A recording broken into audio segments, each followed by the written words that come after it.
Herkese yeniden merhabalar. Bugün sizlere çok güzel bir poğaça tarifiyle geldim. Mayasız bir poğaça yapacağız arkadaşlar. Kabartma tozlu. Çok kolay bir şekilde hazırlayabileceğiniz nefis bir tarif. Hamurumuz zeytinli, maydanozlu ve dereotlu. İçinde de peynir yer alıyor. Siz damak zevkinize göre dilediğinizi ekleyip çıkartabilirsiniz.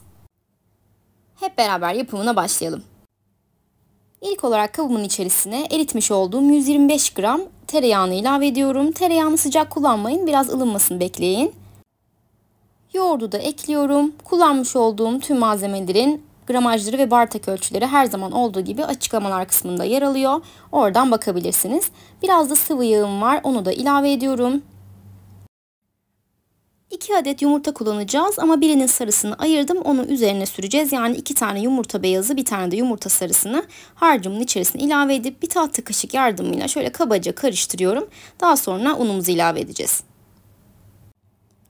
Yaklaşık 3 su bardağı un kullanıyorum. Şöyle unumu da eleyerek harcımın içerisine ilave edip karıştıracağım.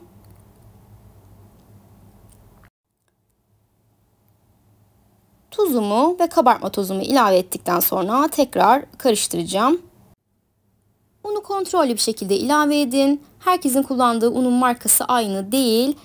Kullandığınız malzemelerin boyutları da aynı olmayabiliyor. Bu yüzden kontrollü bir şekilde yavaş yavaş ilave edip şöyle yumuşak kıvamlı bir hamur elde edeceğiz.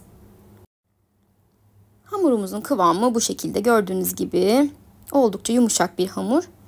Hamuru arkadaşlar böyle aşırı bir şekilde yoğurmayın. Zaten yağlı bir hamur. Ne kadar yoğurursanız o kadar un çekecektir. Bu yüzden toparlıyoruz. Bir miktar yoğuruyoruz, tamamdır. İçerisine doğramış olduğum bir tutam maydanoz ve dereotunu ilave ediyorum. Şöyle 3 yemek kaşığı da siyah zeytinim var. Onu da ilave ettikten sonra karıştırıyorum güzelce. Bu aşamada istediğiniz malzemeyi ekleyip çıkartabilirsiniz. Tamamen sizin zevkinize kalmış bir şey. Şöyle biraz toparladım. Daha sonra şekil verme aşamasına geçiyoruz.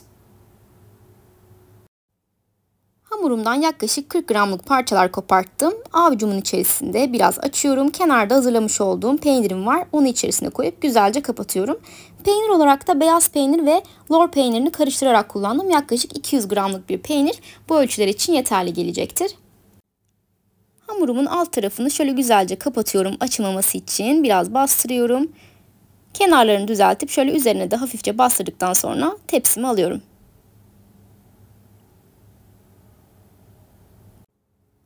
Tüm poğaçalarıma aynı şekilde güzelce şekil verdikten sonra üzerine ayırmış olduğum bir adet yumurta sarımı güzelce sürüyorum.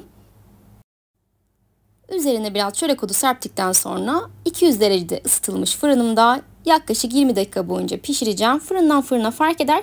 Kontrollü bir şekilde pişirelim. Üzeri güzelce kızardığı zaman fırından çıkartıyoruz. 20 dakikanın sonunda poğaçalarım çok güzel bir şekilde pişti. Gördüğünüz gibi hem üstü hem altı gayet güzel bir şekilde kızardı. Şu an hala çok sıcak. Şöyle yine de içini gösterelim. Soğuduktan sonra tekrar yapısına bakacağız.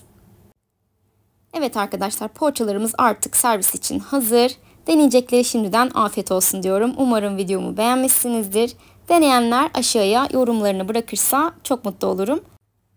Yine videomu buraya kadar izlediyseniz ve bir şeyler aldıysanız videomu beğenmeyi ve kanalıma abone olmayı unutmayın lütfen. Yeni tariflerden haberdar olmak için bildirim zilini açabilirsiniz.